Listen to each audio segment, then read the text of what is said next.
일본 최대의 식당은 왜 한국에서 망해버렸을까요? 오늘은 그 이유를 알려드리겠습니다.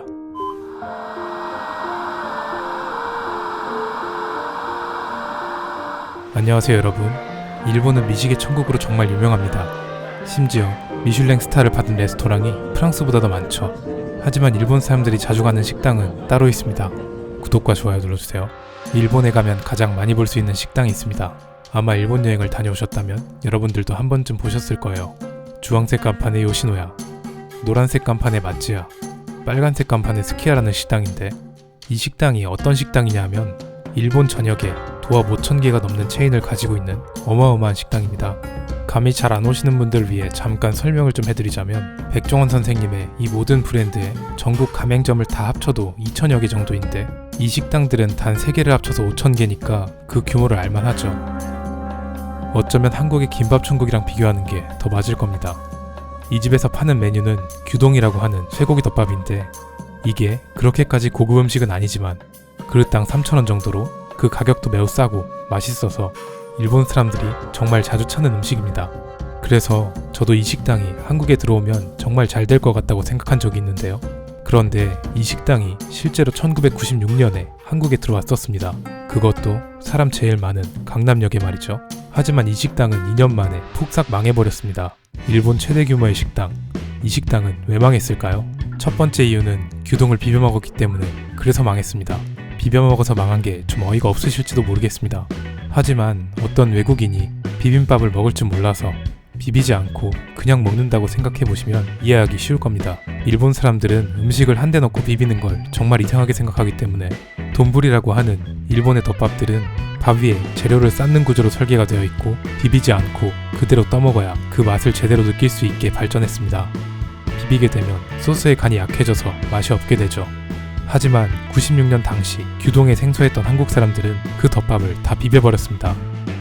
실제로 이 덮밥집이 망하기 몇 개월 전부터는 식당에 비비지 말라고 붙여놓기까지 했었죠.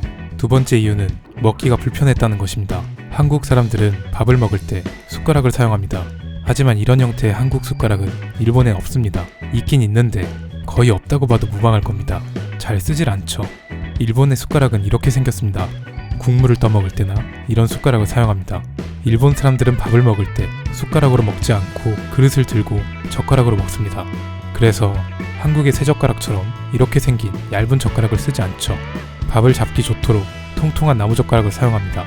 반면에 한국 사람들은 애초에 그릇을 들고 먹지 않죠. 그릇을 들고 먹지도 않는 한국 사람들이 덮밥을 젓가락으로 집어서 무너지지 않게 입으로 옮기는 건 여간 번거로운 일이 아닐 수 없었죠. 여러분들이 제육덮밥을 드실 때 젓가락으로 먹는다고 상상해보세요. 엄청 불편하겠죠. 문제는 여기서 끝이 아닙니다. 이 음식이 먹기에는 좀 번거로워도 최소 한국 사람들의 입맛에 맞았으면 어떻게 성공할 수 있었을지도 모릅니다. 한국의 제육덮밥을 보시면 아시겠지만 고추장을 사용해서 매콤한 맛으로 음식의 느끼함을 잡아버리죠. 한국 거의 모든 음식에 고추장이 팍팍 들어가듯이 일본의 거의 모든 음식에는 쯔유라는 간장이 들어갑니다. 여러분들이 냉모미를 먹을 때 면을 적셔 먹는 그 뭔가 달고 짜고 느끼한 그 소스 아시죠? 그 소스가 거의 모든 덮밥에 들어간다고 보시면 됩니다. 이렇게 만들어진 일본식 덮밥은 한국 사람들의 입맛엔 너무 안 맞았죠. 물론 저처럼 일본 음식이 입에 잘 맞는 사람도 있었겠지만, 한식을 좋아하는 어르신들께 이런 일본 음식을 드려보면 너무 달고 짜고 느끼해서 못 먹겠다고 하시는 게 다 이런 이유입니다.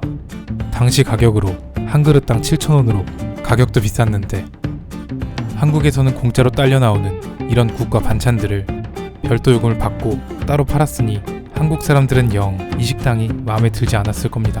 먹기에도 번거롭고 입맛에도 안 맞았던 규동은 점점 한국 사람들한테 외면받았고, 일본 최대 규모의 이 식당은 한국에 들어온 지 불과 2년 만에 완전히 망해서 철수해버렸습니다. 최근에는 일본 음식을 접해본 사람들이 많아졌기 때문에 이 식당이 다시 한국에 들어온다면 또 어떻게 될지는 모르겠네요. 여러분들은 이 식당이 다시 한국에 들어온다면 성공할 것 같은가요? 아니면 실패할 것 같은가요? 여러분들의 의견을 댓글로 남겨주세요. 그럼 오늘은 여기서 마치겠습니다. 감사합니다. 구독과 좋아요는 꼭 눌러주세요. 감사합니다.